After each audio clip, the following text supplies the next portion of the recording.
Cada vegada més Projecte Jove arriba a més llocs.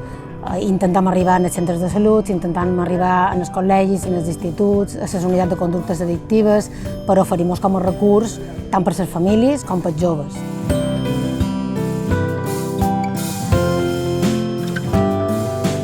Cuando llegas aquí, la relación y la comunicación entre la familia o con el chico residente está muy deteriorada, porque es verdad que durante muchos años ha estado basada en la mentira, en la desconfianza. Entonces te dan una serie de herramientas para que toda esta relación que existe se modifique y sea una relación mucho más asertiva y comprensiva.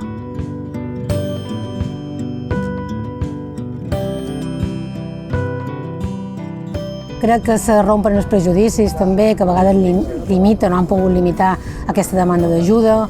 S'està obrint també un perfil d'atenció en joves amb problemes de noves addiccions i sí, crec que està en augment. Pot ser no la problemàtica, però sí la demanda d'ajuda per part dels joves i les famílies, sobretot.